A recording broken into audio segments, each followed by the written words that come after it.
সুনামগঞ্জ পৌরসভায় ড্রেনেজ ব্যবস্থা জনদুর্ভোগের প্রধান কারণ হয়ে দাঁড়িয়েছে। বর্জ্য আবর্জনা পানি প্রবাহকে অকার্যকর করে তুলেছে।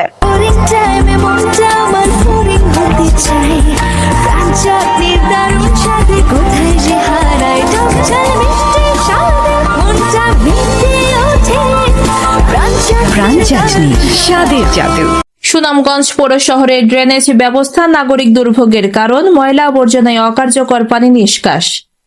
সুনামগঞ্জ পৌর শহরের ড্রেনেজ ব্যবস্থা এখন নাগরিক দুর্ভোগের প্রধান কারণ হয়ে দাঁড়িয়েছে। পানি নিষ্কাশনের পথ বন্ধ হয়ে ড্রেনগুলো এখন যেন এক একটি ময়লার ভাগাড়। দুর্গন্ধ আর মশার উপদ্রবে অতিষ্ঠ শহরবাসী। পৌর শহরের বিভিন্ন এলাকা ঘুরে দেখা গেছে ড্রেনেজ ব্যবস্থার এক করুণ চিত্র। বিশেষ করে ৭ নং ওয়ার্ডের তেঘরিয়া এলাকার আমপাড়া, লম্বাহাটি, মাছেরহাটি ও মরলহাটির ড্রেনগুলো এখন কার্যত অকার্যকর।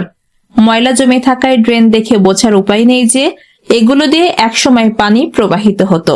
স্থানীয়দের অভিযোগ, মানুষের অসচেতনতা যেমন দায়ী, তেমনি পৌর কর্তৃপক্ষের চরম উদাসীনতাই এই পরিস্থিতির মূল কারণ।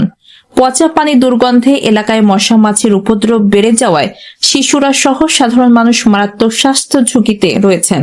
পৌরসভার কোনো কর্তৃপক্ষের কোনো নজরই পড়ে না এই ড্রেনের অবস্থা। ড্রেনের ময়লা পানি উঠে দিয়ে ছুটে, কিন্তু তারা আখেও পরিষ্কার করার কোনো সুব্যবস্থা নাই। লম্বাহাটি বাসিন্দা কামাল মিয়া বলেন, আমরা সাবেক পৌর প্রশাসকের কাছে গিয়েও দাবি জানিয়েছিলাম, কিন্তু কোনো কাজ হয়নি। দিন যত যাচ্ছে ময়লার স্তূপ শুধু বাড়ছেই।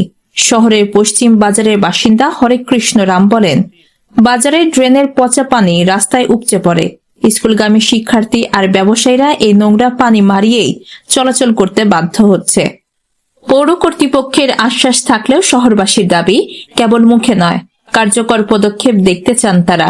বর্ষা আসার আগেই যদি ড্রেনগুলো সচল না করা হয়, তবে দুর্ভোগ যে বহুগুণ বাড়বে তা বলাই বাহুল্য।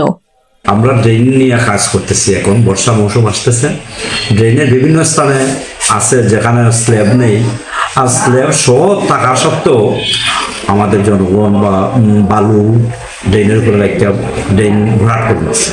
এবং সীমা আক্তার, চ্যানেল 7, ঢাকা। আছে।